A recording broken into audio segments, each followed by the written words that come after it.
कुछ 2-4-8 दिन से सोशल मीडिया के ज़रिए और प्रिंट मीडिया के ज़रिए ये बात की इत्तलात मिल रही थी कि ख्वाजा बिलाल अहमद को गोशा महल की सीट ना मिलने की बुनियाद पर ख्वाजा बिलाल अहमद मजलिस इत्तेहादुल मुस्लिमीन से दस्तबरदारी की जो है गौर व फिक्र में है। इस बात की इत्तलात सोशल मीडिया पर गश्त कर रही थी। मैं आज इसकी वजाहत करने के लिए आपके दरमियान में आया हूँ। मैं सबसे पहले गोशा महल की टिकट का दावेदार यकीनन था, और आज मैं जब मजलिस इत्तेहादुल मुस्लिमीन से दस्तबरदारी इख्तियार कर रहा हूँ तो उसकी सबसे बड़ी वजह यह है कि क्यों सदर मजलिस बैरिस्टर असदुद्दीन ओवैसी साहब क्यों नहीं गोशा महल से अपना उम्मीदवार खड़ा करते। अब इसके ऊपर ये एक ऐसी टॉपिक है जिसके ऊपर बहुत कुछ बोला जा सकता, बहुत कुछ सुना जा सकता, और हर एक की अपनी अपनी एक अलग अलग थॉट है। लेकिन मैं आज इस बात को यहाँ पर क्लियर कभी करना चाहता हूँ कि गोशा महल के अंदर, गोशा महल असेंबली कॉन्स्टिट्यूंसी के अंदर टोटल वहाँ पर मुसलमानों की तादाद 79,000 यानी करीब 80,000 की लिस्ट अक्टूबर के महीने में जारी की गई थी।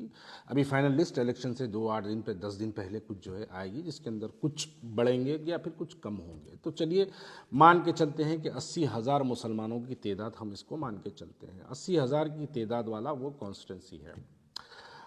दूसरी बात मैं यहाँ पर यह भी वाजे कर देना चाहता हूँ कि अगर हम माजी में हमारे इंतखाबात को अगर देखेंगे तो मलकपेट जो कॉन्स्टिट्यूंसी है, जहाँ से अहमद बिन अब्दुल्ला बलाला जब पहली मरतबा 2009 में वहाँ से कामयाब हुए थे, वो सिर्फ़ और सिर्फ वो 30,000 वोट लेके कामयाब हुए थे। बाइकल्ला से वारिस पठान जो पहली मरतबा 2014 के इंतखाबात में कामयाब हुए थे, 25,000 वोट लेके एमएलए बन गए थे। बलाला साहब मैं समझता हूँ 30,800 कुछ वोट थे, वो लेके जो है वो एमएलए बन गए थे। जो कॉन्स्टिट्यूंसी में 80,000 मुसलमान हमारे हैं, उस 80,000 मुसलमानों की कॉन्स्टिट्यूंसी में हम अपना कैंडिडेट क्यों नहीं खड़ा करते। यहाँ पर मैं पूछना ये चाहता हूँ, मजलिस इत्तेहादुल मुस्लिमीन की फाइनल लिस्ट आ चुकी है। मजलिस इत्तेहादुल मुस्लिमीन जुबली हिल्स से भी जो है अपना एक उम्मीदवार खड़ा करी है, राजेंद्र नगर से भी एक अपना उम्मीदवार खड़ा करी है। क्या हैदराबाद के मुसलमानों को इस बार ये बात को समझना ज़रूरी है कि हमको अजहरुद्दीन को हराना ज़रूरी है या राजा सिंह मलून को हराना ज़रूरी है? इस बात का जवाब आपको नहीं मिलेगा, लेकिन इसका जवाब आपको यकीनन मिलेगा। हिकमत अमली समझो कुल हिंद मजलिस इत्तेहादुल मुस्लिमीन की हिकमत अमली के नाम पे मुसलमानों के जज्बात से जो है हमेशा खेला जाता है। जहाँ पर 2009 का जो स्टाइल था मलकपेट पे, जिस अंदाज में मलकपेट कॉन्स्टिट्यूंसी पे मजलिस इत्तेहादुल मुस्लिमीन ने अपना कब्जा गाड़ा, अपनी हुकूमत वहाँ पर जो कायम की, जो अब तक भी कंटिन्यू चल रही है, क्या हम उस अंदाज में गोशा महल नहीं लड़ सकते थे? इसका जवाब आपको नहीं मिलेगा, कोई भी इसका जवाब नहीं देगा। वो मलून दिन बर दिन सरकार की शान में गुस्ताखी करता है, हम मुसलमानों के दिलों को ठेस पहुंचाने वाले बयानात देता है, और मेरी जमात कुल हिंद मजलिस इत्तेहादुल मुस्लिमीन के पास ऐसा कोई प्लान, ऐसा कोई मंसूबा नहीं है कि उस मलून को हराया जाए। क्योंकि ये तमाम लोग जानते हैं कि मैं कांग्रेस से जब मजलिस इत्तेहादुल मुस्लिमीन में दोबारा शमूलियत इख्तियार किया था, जब बैरिस्टर असदुद्दीन ओवैसी साहब ने ये बात को हमको कहा था कि आइए भारतीय जनता पार्टी को हराने के लिए आप हमारा साथ दीजिए। शायद लोगों को याद नहीं है, लेकिन हैदराबाद के लोगों का हाफिज़ा भी बड़ा कमज़ोर होता है। उस वक्त भारतीय जनता पार्टी एक बहुत बड़े पैमाने पर म्युनिसिपल इलेक्शंस के अंदर जो है वो काम कर रही थी, जिसके नतायज भी आपके सामने हैं। उनके पास 40 से ज़्यादा कॉरपोरेटर्स उनके कामयाब हुए। उस वजह से हमने भारतीय जनता पार्टी के बढ़ते हुए अज़ाइम को रोकने के लिए हमने यकीनन मजलिस इत्तेहादुल मुस्लिमीन का साथ दिया। अब यहाँ पर सवाल ये पैदा होता है कि आप बिहार जाकर वहाँ पर 100 सीटें लड़ाते हैं, जहाँ पर आपकी कोई शाख नहीं है। गोशा महल में आपके 2 कॉरपोरेटर, जहाँ पर आपकी कोई शाख नहीं है। उत्तर प्रदेश जाके आप वहाँ पर 100 से ज़्यादा सीटें लड़ाते हैं। गोशा महल हैदराबाद पार्लियामेंट्री कॉन्स्टिट्यूंसी में आता है, जहाँ के एमपी खुद असदुद्दीन ओवैसी साहब है, और जो हर इंतखाबात में जब जब इलेक्शन होते हैं, पार्लियामेंट के जब भी इलेक्शन होते हैं, असदुद्दीन ओवैसी साहब वहाँ से 30-30 हज़ार, 40-40 हज़ार वोट जो है असदुद्दीन ओवैसी साहब वहाँ से हासिल करते हैं। क्या मजलिस इत्तेहादुल मुस्लिमीन जहाँ पर 40,000 वोट हासिल करती है, जहाँ पर उनके 2 कॉरपोरेटर मौजूद है, जहाँ पर उनके इफ्तदाई के सदर मोहतमदीन मौजूद है, जहाँ पर उनकी एक बड़ी तादाद में जहाँ पर जो है उनके एक 80,000 से ज़्यादा मुसलमान वोटर्स जहाँ पर मौजूद है, क्या मुसलमान वहाँ पर अपना कैंडिडेट मजलिस इत्तेहादुल मुस्लिमीन नहीं खड़ाती? इसका जवाब आपको दूसरी जानिब से ये मिलेगा, ये कहेंगे कि नहीं, हिकमत अमली समझो, हम टीआरएस या कांग्रेस की तायद में अपने कैंडिडेट का ऐलान करते हैं। हमने माजी में भी देख लिया कि आपने इससे पहले मुकेश गौड़ की तायद की, वो भी हार गया। इससे पहले आपने टीआरएस की तायद की, वो भी हार गया। इस मरतबा बीआरएस की तायद करेंगे, वो भी हारेगा। आपके पास कोई मंसूबा नहीं है। क्यों? ऐसी क्या बात है जो राजा सिंह को जो है आप इतनी शिद्दत से मोहब्बत करते हैं कि उसको आप बार बार कामयाब कराना चाहते हैं? अब मैं वाज़े तौर पे कह दूं, आने वाले पार्लियामेंट इलेक्शन में आप देख लीजिए, उस मलून को भारतीय जनता पार्टी का कैंडिडेट बनाया जाएगा पार्लियामेंट इलेक्शंस के लिए हैदराबाद के।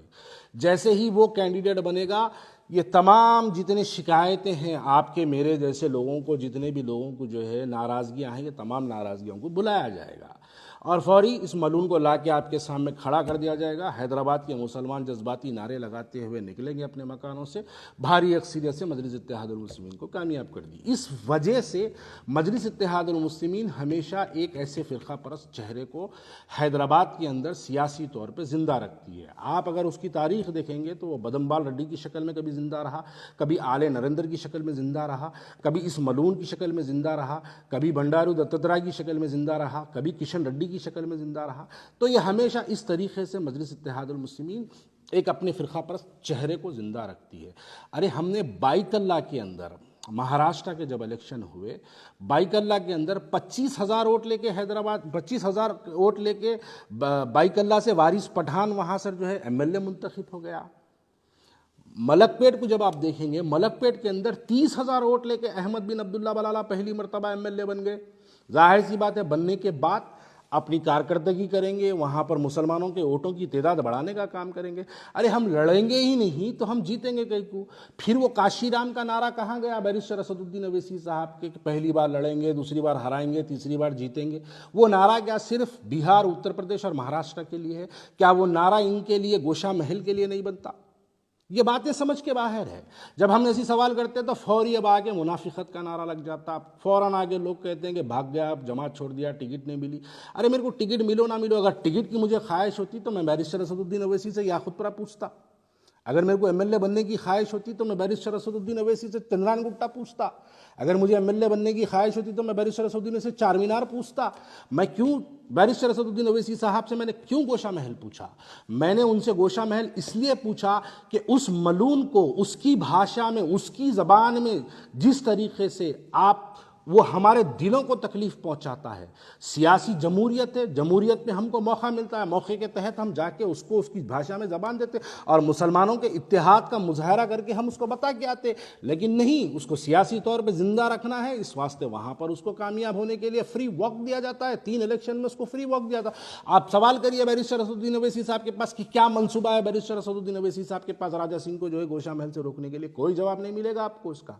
अरे ठीक है, आपको अगर ख्वाजा बिलाल का चेहरा पसंद नहीं है, आपको ख्वाजा बिलाल का अगर जो है ज़ुबान पसंद नहीं है, माजी में ख्वाजा बिलाल ने बहुत सारे मजलिस इत्तेहादुल मुस्लिमीन के खिलाफ बयानात दिए हैं, अगर इस बुनियाद पे ख्वाजा बिलाल आपको पसंद नहीं है तो आपके पास जो पसंदीदा चेहरे बहुत से हैं जिनके चेहरों को देख के आप मुस्कुराते हैं, उसमें से कोई एक चेहरे को लेके आके गोशा महल दे देना था। वो मुसलमान को खड़ा करना था वहाँ पर, आप मुसलमान को वहाँ पे खड़ा करके आप उसकी तायद करना था। बीआरएस के जो आपके जो ताल्लुकात है, उस ताल्लुकात की बुनियाद पे बीआरएस से आप एक अच्छे से हिंदू कैंडिडेट को लाना था और उसको बोलना था कि तुम मुस्लिम बस्तियों में इंटर मत हो, हिंदू बस्तियों में जाओ, काम करो, उनके वोटों को आप पोलराइज कराना था, जैसा आप करते हैं, जैसा आप फेरोज खान के लिए करते हैं, जैसा नामपल्ली के लिए आप करते हैं, जैसा मलकपेट के लिए आप करते हैं, जैसे याकूतपुरे के अंदर हिंदू वोटों को बाइफिकेट करने के लिए आप काम करते हैं, वैसी ही लेके जाके राजा सिंह के खिलाफ में आप टीआरएस से एक हिंदू कैंडिडेट को वहाँ पर डलाना था और केटीआर जो आपके मामू भांजे जो भी है, आप उनके जरिए उसको इंस्ट्रक्शंस पास करना था कि मुस्लिम बस्तियों में काम नहीं करना, मुसलमानों की 80% है, तुम जाओ हिंदू बस्तियों में काम करो।